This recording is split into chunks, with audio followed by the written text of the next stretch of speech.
Welcome to డేటి వారధి. ముందుగా headlines చూద్దాం. మహాకుంభమేళాలో పాల్గొన్న ప్రధాని నరేంద్ర మోదీ త్రివేణి సంగమంలో పుణ్యస్నానం. యూపీ సీఎం యోగి ఆదిత్యనాథ్తో కలిసి ప్రత్యేక పూజలు. సంగం ఘాట్ వద్ద రుద్రాక్షమాలతో జపం చేస్తూ మోదీ స్నానం.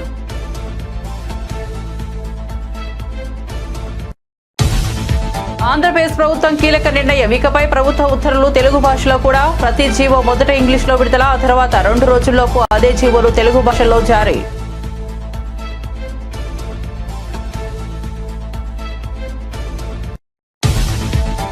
కులగణన సర్వేను అసెంబ్లీలో ప్రవేశపెట్టిన ప్రభుత్వం. కులగణన సర్వేపై తీర్మానం చేసిన అసెంబ్లీ. రాష్ట్ర వ్యాప్తంగా సంబరాలకు పిలుపునిచ్చిన పీసీసీ.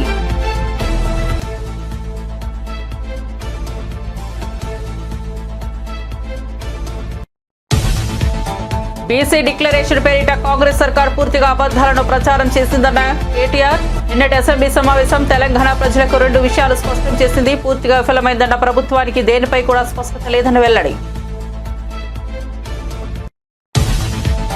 క్యాన్సర్ తో చాలా మంది చనిపోతున్నారు. సరైన అవగాహన కల్పించాలన్న మంత్రి సత్యకుమార్. ప్రపంచవ్యాప్తంగా క్యాన్సర్ పెను సవాలును మారిందని వెల్లడి.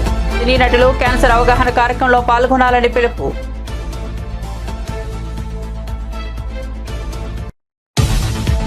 తిరుమలలో అన్యమత ఉద్యోగస్తులపై టీటీడీ సంచలన నిర్ణయం. 18 మంది టీటీడీ ఉద్యోగులపై బదిలీ వేటు. ఆధ్యాత్మిక క్షేత్రంలో అన్యమత ప్రచారంపై టీటీడీ చైర్మన్ సీరియస్. వివిధ విభాగాల్లో 300 మంది అన్యమత ఉద్యోగులు. ఇక వార్త వివరాల్లోకి వెళ్తే, ప్రధాని నరేంద్ర మోదీ మహాకుంభమేళాలో పాల్గొన్నారు. త్రివేణి సంగమంలో పుణ్య స్నానం ఆచరించారు. ఉదయం ప్రయాగ్రాజ్ కు చేరుకున్న ప్రధాని యూపీ సీఎం యోగి ఆదిత్యనాథ్తో కలిసి త్రివేణి సంగమానికి వెళ్లారు. ఆరైల్ ఘాట్ నుంచి బోటులో సంగం ఘాట్ కు చేరుకున్నారు. ఆ సమయంలో ప్రధానమంత్రి మహాకుంభమేళా ప్రాంతం గురించి సీఎం యోగి నుంచి సమాచారాన్ని తెలుసుకున్నారు. ఆ తర్వాత సంగం ఘాట్ వద్ద ప్రత్యేక పూజలు నిర్వహించారు. ఆ క్రమంలో ప్రధాని మోదీ చేతిలో రుద్రాక్ష జపమాల పట్టుకుని మంత్రాలు జపిస్తూ సంగమంలో స్నానం ఆచరించారు.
వైఎస్ఆర్సీపీ అధ్యక్షుడు వైఎస్ జగన్మోహన్ రెడ్డి తాడేపల్లిలోని క్యాంప్ కార్యాలయంలో విజయవాడ కార్పొరేటర్లు ముఖ్య నాయకులతో సమావేశమయ్యారు.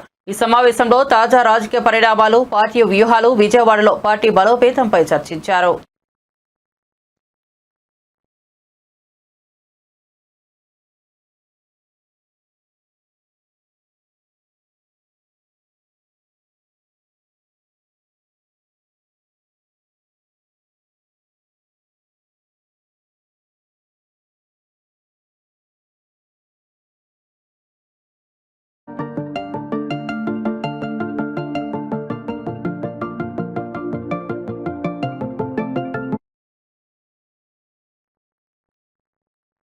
నిన్నటి అసెంబ్లీ సమావేశం తెలంగాణ ప్రజలకు 2 విషయాలు స్పష్టం చేసిందంటూ BRS working president KTR tweet చేశారు. ఏడాది కాలంగా పూర్తిగా విఫలమవుతున్న ప్రభుత్వానికి దేనిపై కూడా స్పష్టత లేదని ఆయన విమర్శించారు.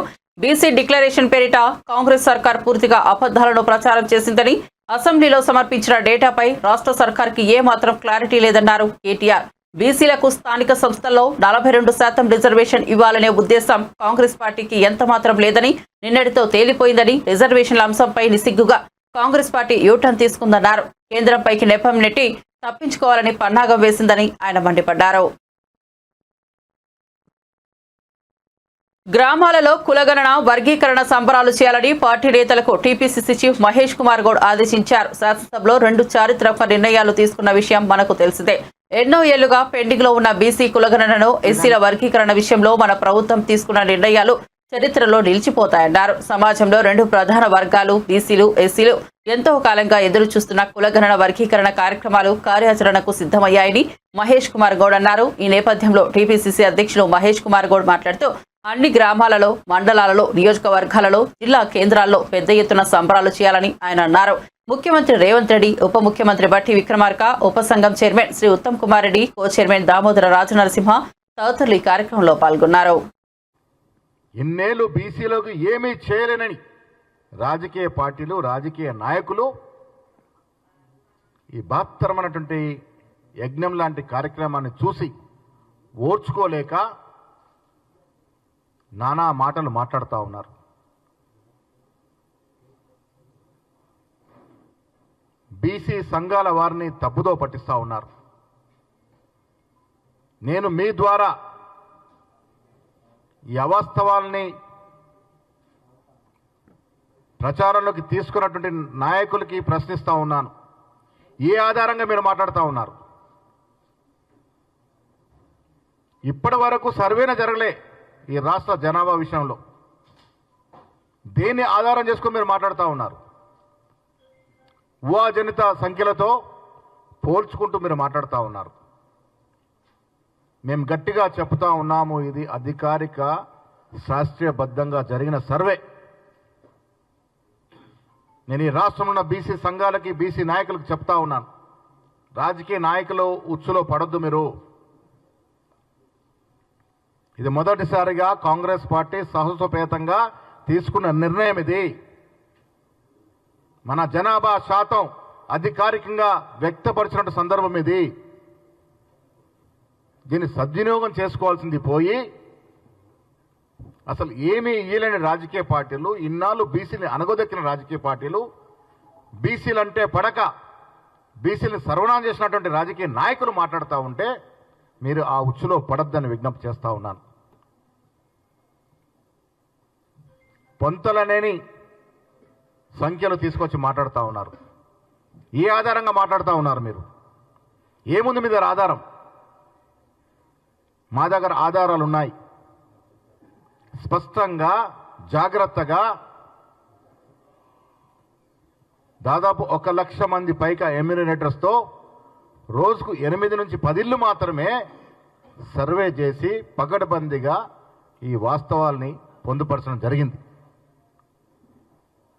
ఏవో మాటలు చెప్పి దీన్ని నీరుగార్చే ప్రయత్నం ఏదైతే చేస్తూ ఉన్నారో దీన్ని మేము ఖండిస్తూ ఉన్నాం. ఇదివరకు ఎడారిలో ఉన్నాం మనం. బిందెడు నీళ్లు దొరికితే జాగ్రత్తగా కాపాడుకుంటూ పోయి దాన్ని తలదన్నే విధంగా వివరించకూడదని నేను మా బీసీ మిత్రులకు విజ్ఞప్తి చేస్తూ ఉన్నాను. ఇది ఒక చక్కటి అవకాశం. ఇది రాహుల్ గాంధీ గారి పుణ్యమాని వచ్చినటువంటి అవకాశం. కొన్ని వాస్తవాలు గ్రహించుకోవాలి. రాహుల్ గాంధీ చాలా సీరియస్గా ఈ అంశాన్ని తీసుకొని గత సంవత్సరం కాలంగా దీన్ని వకాలత చేస్తుంటే ఉత్పన్నమైనటువంటి ఆలోచన. మాజీ మంత్రి శ్రీనివాస్ గౌడ్ కాంగ్రెస్ పార్టీపై తీవ్ర విమర్శలు చేశారు. అసెంబ్లీలో బీసీలను అవమానపరిచిందని, చట్టబద్ధత లేకుండా అశాస్త్రీయంగా కులగణన చేసి బీసీలను మోసం చేసిందని ఆయన ఆరోపించారు. రాబోయే రోజుల్లో బీసీలు కాంగ్రెస్ పార్టీకి తగిన బుద్ధి చెబుతారని ఆయన అన్నారు.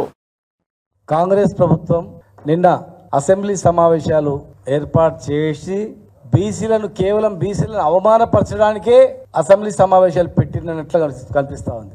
అంటే అసెంబ్లీ వేదికగా ఇదిగో మీ జనాభాకి ఇంత ఉంది, మీరు 60-62 అంటున్నారు, మీది చాలా తక్కువ ఉంది అని చెప్పి బీసీల ఇజ్జత్ తీయడానికి పెట్టినటువంటి సమావేశం తప్ప వేరే ఏం లేదు. నిజంగా చిత్తశుద్ధి ఉంటే 7 తారీఖు నాడు పెడుతున్నది 5 నుంచి 4 క్యాబినెట్ సమావేశం కూడా అక్కడనే బీసీ జనగణన మీద జనగణమన వినిపించి వాయిదా పెట్టి జాతీయ గీతాన్ని వినిపించిండ్రు, వాయిదా పడేసిండ్రు. 11 నుంచి 2 గంటల వరకు క్యాబినెట్లో చర్చించిండ్రు.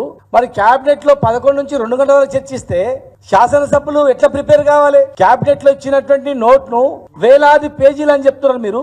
1000 పేజీలు చదువుకోవాలంటే సభ్యులకు సమయం ఉండాలా లేదా? అంటే కేవలం ఏంటంటే మా సంఖ్యను చూయించి ఇగో మీరు ఇంత అని అవమానపరచడానికి, బీసీలను అవమానపరచడానికి పెట్టినటువంటి సమావేశం తప్ప ఇది వేరేం లేదు. చాలా మంది ఈ చరిత్రలో గొప్ప రోజు అంటారు. కాదు, బడుగు బలహీన వర్గాల వాళ్లకు చరిత్రలో చెరిగిపోయినటువంటి ముద్ర అవమానం చేసినటువంటి రోజు ఆ రోజు, నిన్నటి రోజు అనేది. ఎక్కడ కూడా 42% చట్టబద్ధత కల్పిస్తున్నట్టు తీర్మానం కూడా చేయలేదు.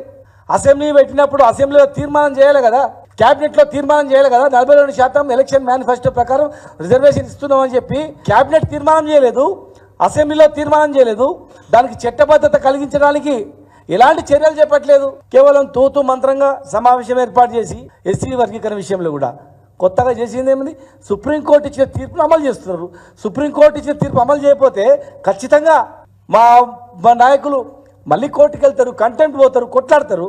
ప్రభుత్వం ఇచ్చిన పిచ్చ కాదు అది, సుప్రీంకోర్టు ఇచ్చినటువంటిది తీర్పు, న్యాయమైనటువంటి డిమాండ్ అనేది సుప్రీంకోర్టు తీర్పు పైన కొత్తగా చేసింది ఏం లేదు. వీళ్ళు కొత్త ఏదో సృష్టించినట్లు ఏదో ఇచ్చినట్లు సమావేశం పెట్టి ఇంత అడావడిగా వీళ్ళకు బీసీలకు ఎస్సీలకు ఇంత మేలు చేస్తున్నాం అనే రీతిలో కనిపించడానికి కనిపిస్తుంది తప్ప వేరే ఏం లేదు, చిత్తశుద్ధి లేదు.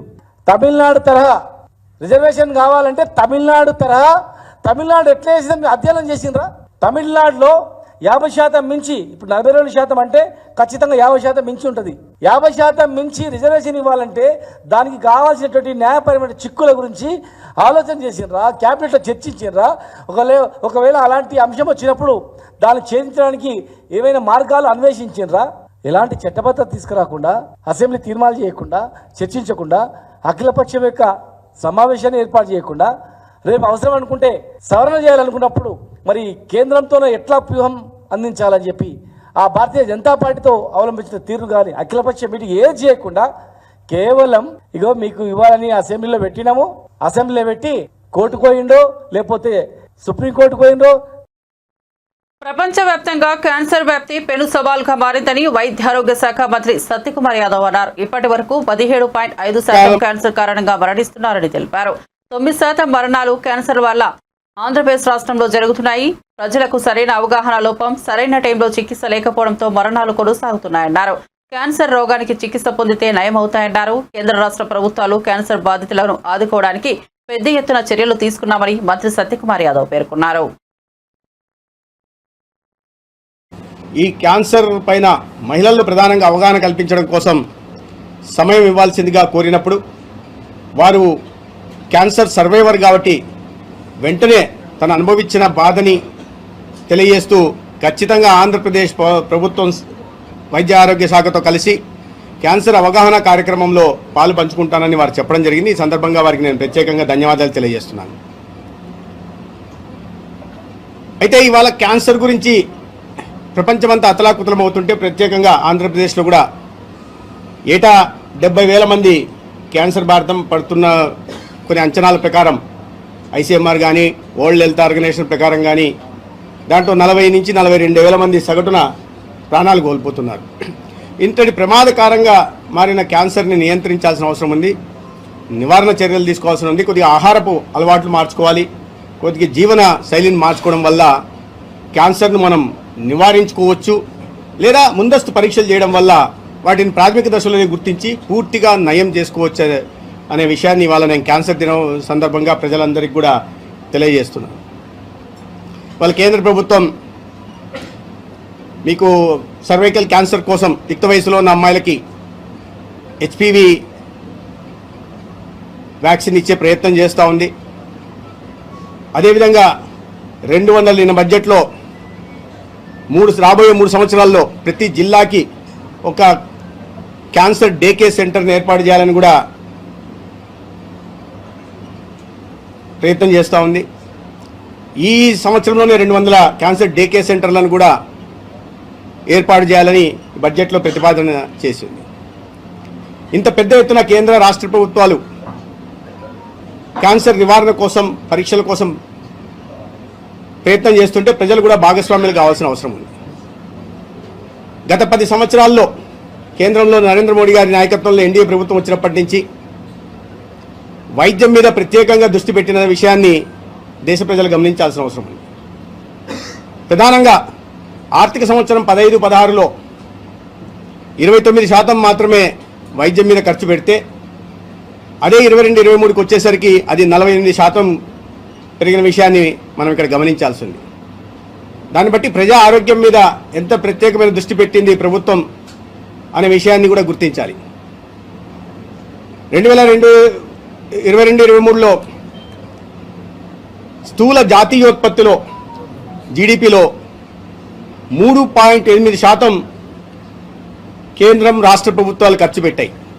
9,05,000 కోట్లు ఆరోగ్య సంరక్షణ కోసం ఖర్చు పెట్టడం జరిగింది. అదేవిధంగా ఇప్పుడు క్యాన్సర్ ఎంత ప్రమాదకారి గుర్తించిన కేంద్ర ప్రభుత్వం 36 క్యాన్సర్ మందులపై బేసిక్స్ కస్టమ్స్ డ్యూటీని తగ్గించడం ద్వారా దాదాపు 50% తక్కువకి ఆ మందులు ఇవాళ మార్కెట్లో అందుబాటులోకి వస్తున్నాయి. అదేవిధంగా 3 ప్రధాన మందుల్లో కూడా జీఎస్టీ.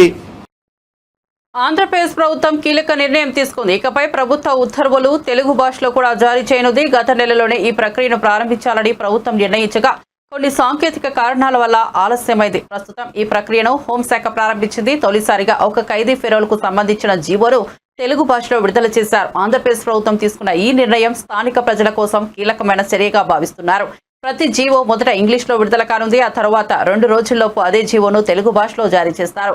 ఈ విధానం ద్వారా ప్రభుత్వ నిర్ణయాలు, ఉత్తర్వులు ప్రజలకు సులభంగా అందుబాటులోకి రానున్నాయి. ప్రభుత్వ ఉత్తర్వులు 2 భాషలో జారీ చేయాలనే ఈ నిర్ణయం ఆంధ్రప్రదేశ్ ప్రజలకు మరింత పారదర్శకతను, భాష పట్ల గౌరవాన్ని అందజేస్తుందని భావిస్తున్నారు.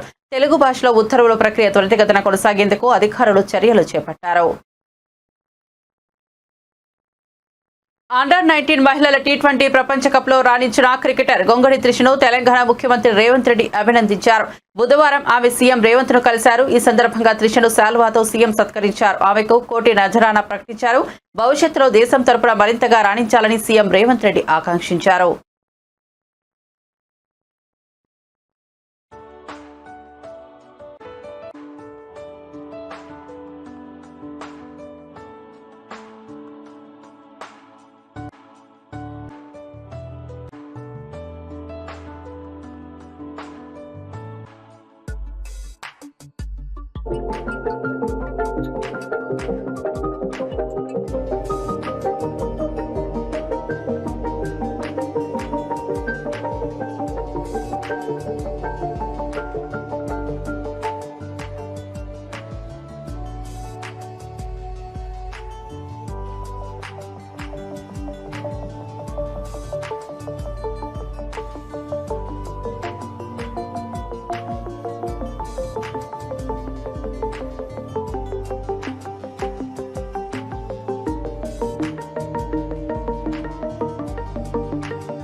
మాజీ ఎమ్మెల్యే దాస్యం వినయ్ భాస్కర్ కాంగ్రెస్ పార్టీపై విమర్శలు చేశారు. ఎన్నికల ముందు బీసీలకు కామారెడ్డి డిక్లరేషన్ అమలు చేస్తామని హామీ ఇచ్చి అధికారంలోకి వచ్చిన తర్వాత అన్ని వర్గాలను, ముఖ్యంగా బీసీలను మోసం చేసిందని ఆయన ఆరోపించారు.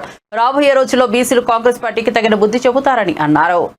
బీసీ కుటుంబాలు అందరూ కూడా కళ్ళు అప్పలించి టీవీల వైపు చూసిండ్రు. గత సంవత్సరం కాంగ్రెస్ ప్రభుత్వం ఎన్నికల సమయంలో 42% స్థానిక సంస్థలలో బీసీలకు రిజర్వేషన్లు కల్పిస్తాం అని చెప్పి, కామారెడ్డి డిక్లరేషన్ అమలు చేస్తామని చెప్పి ప్రభుత్వం వచ్చిన తర్వాత మాట కట్టుబడి ఉంటామని చెప్పి ప్రజలందరూ కూడా భావించారు. కానీ ఈ కాంగ్రెస్ ప్రభుత్వం, ఈ రేవంత్ రెడ్డి ప్రభుత్వం అన్ని వర్గాలను ఏ తీరుగా మోసం చేసిందో గత సంవత్సరం నుంచి అదే తీరుగా మేము బీసీ వర్గాలను కూడా మోసం చేస్తామని చెప్పి తప్పుల తడుకతోని సర్వేలు చేసి ఈ రోజు బీసీల ఆత్మగౌరవం దెబ్బతినే విధంగా ఈరోజు 2011లో చేసినటువంటి సర్వే ఒక తీరుగా ఉంటది. తెలంగాణ రాష్ట్రం ఏర్పడిన తర్వాత ఆనాటి తెలంగాణ తొలి ముఖ్యమంత్రి కేసీఆర్ గారు 24 గంటల్లో లక్షలాది కుటుంబాలను సమగ్ర కుటుంబ సర్వే పేరిట లెక్కలు తీసి ఈ రోజు ఆ లెక్కలను కూడా తారుమారు చేసి కేవలం బీసీ వర్గాలనే తగ్గించి ఈ రోజు కాకి లెక్కలు చూపెట్టినటువంటి కాంగ్రెస్ ప్రభుత్వానికి రాబోయే రోజులలో బీసీ వర్గాలంతా కూడా ఖచ్చితంగా గుణపాఠం చెప్తాను కూడా ఈ సందర్భంగా తెలియజేస్తున్నాం. మేము చెప్పుడు కాదు, మీ పార్టీ నుంచి గెలిచినటువంటి ఒక ఎమ్మెల్సీయే ఈరోజు ఈ కాపీలన్నీ కూడా తగలబెట్టమంటున్నారు. ఈరోజు బీసీ వర్గాలన్నీ కూడా మీ పార్టీలో ఉన్నటువంటి బీసీ శాసనసభ్యులు కూడా ఆత్మవిమర్శ చేసుకోవాలి.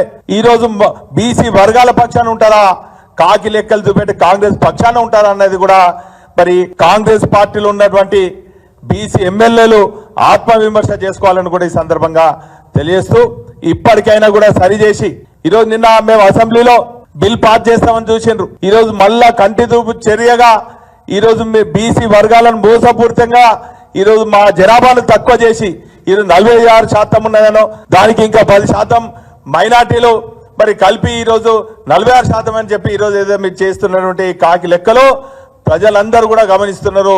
బీసీ వర్గాలందరూ కూడా ఆగ్రహానికి గురవుతున్నారు. ఈరోజు ఖచ్చితంగా మీ కాంగ్రెస్ పార్టీ కాకి లెక్కలు స్వస్థపలికి, అదేవిధంగా రాహుల్ గాంధీ గారు రాజ్యాంగాన్ని చేదపుచ్చుకొని దేశం అంతా తిరుగుడు కాదు, ఈరోజు రాజ్యాంగంలో ఉన్నటువంటి బీసీ హక్కుల గురించి కూడా మరి మీ పార్టీ ఆత్మవిమర్శ చేసుకొని సరైన లెక్కలతోని. ఒడిశా రాష్ట్రం మల్కనగిరి జిల్లా జలవనరుల శాఖ అధికారి ఇంట్లో బుధవారం విజిలెన్స్ అధికారులు దాడులు నిర్వహించారు. ఆదాయానికి మించి ఆస్తులు కలిగి ఉన్నారన్న ఆరోపణలతో విజిలెన్స్ న్యాయమూర్తి ఆదేశాల మేరకు తనిఖీలు చేపట్టినట్లు ఎస్పీ ప్రద్యుమ్న ద్వివేది తెలిపారు. ప్రస్తుతం జైపురం, మల్కనగిరి, భువనేశ్వర్, కటక్, బ్రహ్మపురంతో పాటు పలు ప్రాంతాల్లో సోదాలు జరుపుతున్నట్లు అధికారులు తెలిపారు. ఈ తనిఖీల్లో సుమారు 1.70 కోట్ల నగదును స్వాధీనం చేసుకున్నట్లు అధికారులు వెల్లడించారు.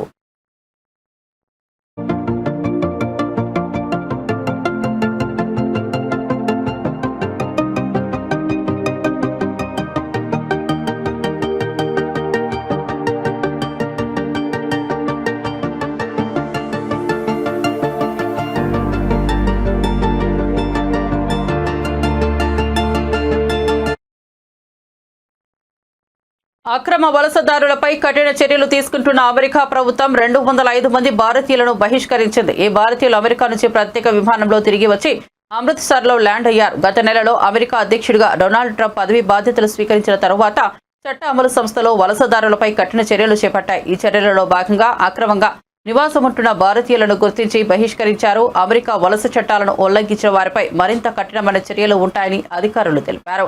ఈ నేపథ్యంలో భారత ప్రభుత్వం కూడా ఈ విషయంలో జోక్యం చేసుకుని బహిష్కరించబడిన భారతీయులకు సహాయం అందించాల్సిన అవసరం ఉందని వలస నిపుణులు సూచిస్తున్నారు.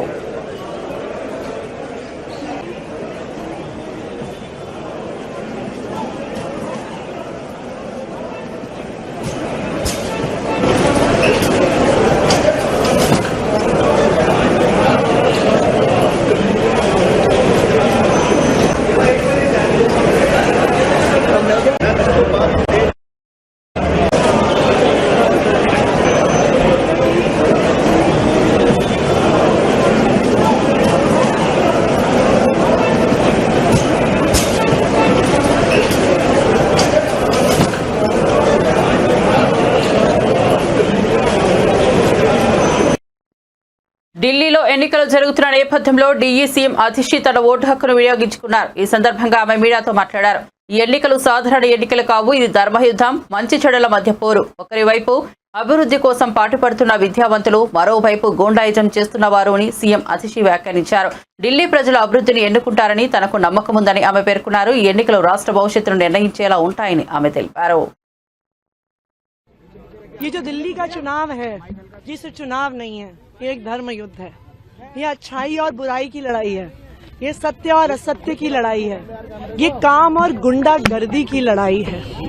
एक तरफ पढ़े लिखे, ईमानदार, काम करने वाले लोग हैं और दूसरी तरफ गाली गलौच, गुंडागर्दी करने वाले लोग हैं। मुझे पूरा भरोसा है कि दिल्ली के लोग अच्छाई पर, सच्चाई पर, काम पर अपना वोट देंगे। दिल्ली के लोग बुराई को हराएंगे, दिल्ली के लोग गुंडागर्दी को हराएंगे। दिल्ली पुलिस आपके अगेंस्ट एफआईआर किया है मैम, माइक नीचे करो यार, ये खबर आ रही है, माइक नीचे करो, फेस कवर हो जाता है, फिर उठाना पड़ता है कैमरे। देखिए, दिल्ली पुलिस कुछ भी कर सकती है। दिल्ली पुलिस खुल्लम खुल्ला भारतीय जनता पार्टी के लिए काम कर रही है। भारतीय जनता पार्टी के कार्यकर्ता गुंडागर्दी कर रहे हैं, वोटर्स को डरा रहे हैं, उनके ठिकानों पर पैसा मिल रहा है। इलेक्शन कमीशन खड़ी है, फ्लाइंग स्क्वाड्स घंटे घंटे तक खड़े हैं। తిరుపతి కార్పొరేషన్ డిప్యూటీ మేయర్ ఉప ఎన్నికల్లో కూటమి అభ్యర్థి ఆర్సీ మునికృష్ణ విజయం సాధించారు. ఈ సందర్భంగా అలిపిరి శ్రీ వెంకటేశ్వర స్వామివారి పాదాల మండపం వద్ద డిప్యూటీ మేయర్ మునికృష్ణ కార్పొరేటర్లు ప్రత్యేక పూజలు నిర్వహించి మొక్కులు తీర్చుకున్నారు. తనను గెలిపించిన 25 మంది కార్పొరేటర్లతో కలిసి టెంకాయలు కొట్టిన మునికృష్ణ చంద్రబాబు ఆశీస్సులు శ్రీవారి దయ వల్ల తన విజయం సాధ్యమైందని పేర్కొన్నారు. వైసీపీ ఎంత అరాచకాలు చేసినా కార్పొరేటర్లు ధర్మానికే మద్దతిచ్చారు. చివరికి న్యాయం గెలిచింది. తిరుపతి అభివృద్ధిలో భాగస్వామి అవుతాను. నగరాన్ని అభివృద్ధి మొదటి స్థానంలో నిలిపేందుకు కృషి చేస్తానని మునికృష్ణ తెలిపారు. ఈ కార్యక్రమంలో తిరుపతి కార్పొరేటర్లు, టీడీపీ నాయకులు పాల్గొన్నారు. ప్రతిష్టమైన విజయం సాధించాము కూటమి. నిన్న తిరుపతిలో జరిగిన ఉప డిప్యూటీ మేయర్ ఎన్నికల్లో కూటమి అభ్యర్థి ఘన విజయం సాధించారు. నాకు 25 మంది కూటమి తరపున ఓట్లేశారు. వాళ్ళకందరికి కూడా ధన్యవాదాలు. అలాగే ఈరోజు ఆ విజయం చేకూర్చిందని మా కార్పొరేటర్లందరూ, మాకు మద్దతు ఇచ్చిన కార్పొరేటర్లందరూ వచ్చి కలియుగ వెంకటేశ్వర స్వామి పాదాల దగ్గరికి వచ్చి ఆయనకి టెంకాయలు కొట్టి వీరి దర్శనానికి వెళ్తున్నాం. మేము తిరుపతిని ఎంతో అభివృద్ధి చేస్తాం. మా కూటమి నాయకులు అందరం కలిసి, కార్పొరేటర్ అందరం కలిసి తిరుపతిలో ఏ ప్రాబ్లం లేకుండా వాళ్ళ డివిజన్లో వాళ్ళు పూర్తిగా వాళ్ళకి అధికారం ఇచ్చి ఏ అభివృద్ధి అయినా సరే మేము ముందుండి చేసి పెడతాం. ఈ గెలుపు కూడా నారా చంద్రబాబు నాయుడు గారు కావచ్చు, పవన్ కళ్యాణ్ గారు కావచ్చు, అలాగే మా ఇన్ఛార్జి మంత్రి గారు కావచ్చు, అలాగే తిరుపతి ఎమ్మెల్యే గారు కావచ్చు, చంద్రగిరి ఎమ్మెల్యే గారు కావచ్చు, మా పార్టీ నాయకులు అందరూ కూడా మాకు సహకరించిన ప్రతి ఒక్కరికి కూడా ఆ కలియుగ వెంకటేశ్వర స్వామి ఆశీర్వాదం ఉండాలి. వాళ్ళకంతా కూడా ధన్యవాదాలు తెలుపుకుంటున్నాను.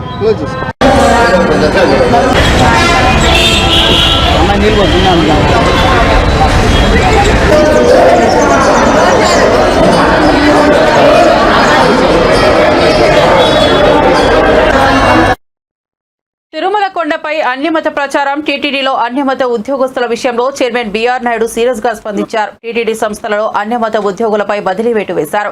టీటీడీ మహిళా పాలిటెక్నిక్ కళాశాల ప్రిన్సిపల్, శ్రీ వెంకటేశ్వర యూనివర్సిటీ ఆయుర్వేద కళాశాల ప్రిన్సిపల్, టీటీడీ అనుబంధ విద్యా సంస్థల్లోని లెక్చరర్లు, వసతి గృహ వార్డెన్లు తదితరులు మొత్తం 18 మందిని బదిలీ చేశారు. ఇటీవల తిరుమలలో మాంసాహారం దొరకడం వివాదాస్పదంగా మారిన విషయం తెలిసిందే.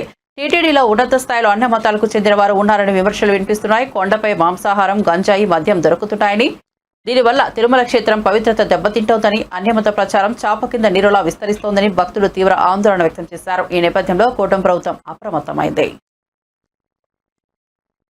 బులెటిన్ ముగించే ముందు హెడ్లైన్స్ మరోసారి చూద్దాం. మహాకుంభమేళాలో పాల్గొన్న ప్రధాని నరేంద్ర మోదీ త్రివేణి సంగమంలో పుణ్యస్నానం. యూపీ సీఎం యోగి ఆదిత్యనాథ్ తో కలిసి ప్రత్యేక పూజలు. సంగమం ఘాట్ వద్ద రుద్రాక్షమాలతో జపం చేస్తూ మోదీ స్నానం.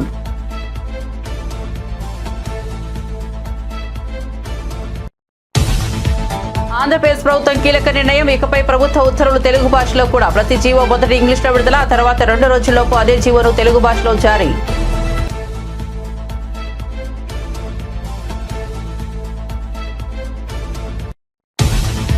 కులగణన సర్వేను అసెంబ్లీలో ప్రవేశపెట్టిన ప్రభుత్వం. కులగణన సర్వేపై తీర్మానం చేసిన అసెంబ్లీ. రాష్ట్ర వ్యాప్తంగా సంబరాలకు పిలుపునిచ్చిన పీసీసీ.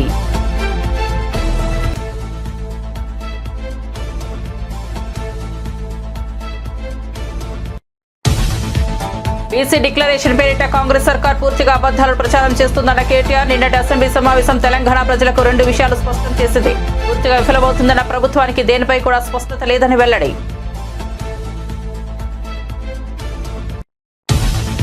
క్యాన్సర్తో చాలా మంది చనిపోతున్నారు. సరైన అవగాహన కల్పించాలన్న సత్యకుమార్. ప్రపంచవ్యాప్తంగా క్యాన్సర్ పెను సవాల్గా మారిందని వెల్లడి. సినీ నటులు క్యాన్సర్ అవగాహన కార్యక్రమంలో పాల్గొనాలని పిలుపు.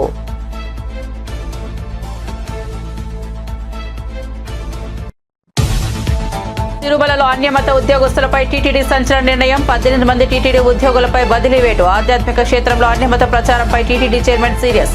వివిధ విభాగాల్లో 300 మంది అన్యమత ఉద్యోగులు. మరిన్ని అప్డేట్స్ కోసం చూస్తూనే ఉండండి నేటి వారధి.